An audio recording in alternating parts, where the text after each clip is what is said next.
Protein kidney അടിച്ചു പോകുമോ? ഈ ഒരു തെറ്റിദ്ധാരണയാണ് നമുക്ക് എല്ലാവർക്കും ഉള്ളത്.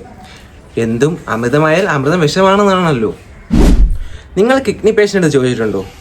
അതുപോലെ നിങ്ങൾ ഹോസ്പിറ്റലിൽ പോയി ചോദിച്ചിട്ടുണ്ടോ ഇതുപോലെ കിഡ്നിക്ക് ഡിസീസ് എങ്ങനെയാണ് ഉണ്ടാകുന്നതെന്ന്? ഇല്ലല്ലോ.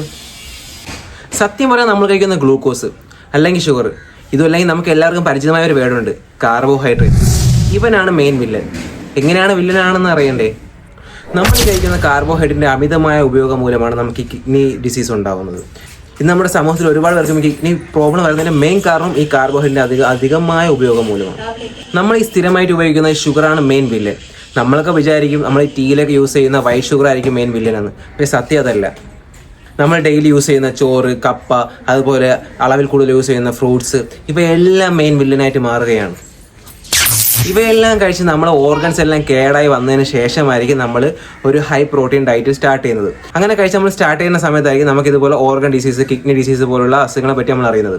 അപ്പോൾ നമ്മൾ പഴിചാരുന്ന ആരായിരിക്കും? ഇതുപോലുള്ള പ്രോട്ടീൻ ഫുഡുകളായിരിക്കും നമ്മൾ പഴിചാരുന്നത്. സത്യത്തിൽ എവിടെ നിന്നാണ് നമുക്ക് ഈ അസുഖങ്ങളെല്ലാം വന്നേ? നമ്മൾ ചിന്തിച്ച് നോക്കിയിട്ടുണ്ടോ? പിന്നെ ഇന്നത്തെ സോഷ്യൽ മീഡിയയിൽ തരംഗമാകുന്ന ഒരു വിഷയം എന്ന് വെച്ചാൽ കൂടുതൽ പ്രോട്ടീൻ ടേക്ക് ചെയ്താൽ നമുക്ക് ഓർഗൻസിന് കേടുണ്ടാവുന്നതാണ്. അപ്പോൾ എത്ര കൂടുതൽ ടേക്ക് ചെയ്യുമ്പോഴാണ് നമ്മൾ ഈ ഓർഗൻസിന് കേടുണ്ടാവുന്നത്? നിങ്ങൾ ചിന്തിച്ചിട്ടുണ്ടോ? അപ്പോൾ അതിനെപ്പറ്റി ഒരു വീഡിയോ ഞാൻ ഫുള്ളായിട്ട് ഡീറ്റെയിൽസ് ആയിട്ട് പറഞ്ഞുതരാം. അപ്പോൾ ഓക്കെ. അപ്പോൾ നിങ്ങൾക്ക് പ്രോട്ടീൻ കഴിച്ചാൽ കിഡ്നി കേടാകുമോ ഇല്ലയോ എന്നുള്ള ചെറിയൊരു വിവരം നിങ്ങൾക്ക് ഇതിൽ നിന്ന് കിട്ടിയില്ലേ? അപ്പോൾ നിങ്ങൾ ഈ വീഡിയോ നിങ്ങൾ ഷെയർ ചെയ്യുക, ലൈക്ക് ചെയ്യുക. ജസ്റ്റ് നിങ്ങൾക്ക് ഇഷ്ടപ്പെടുകയാണെങ്കിൽ നിങ്ങൾ ഈ യൂട്യൂബ് സബ്സ്ക്രൈബ് ചെയ്യുക. അതുപോലെ ഫേസ്ബുക്കും ഒന്ന് ഫോളോ ചെയ്തിരിക്കുക.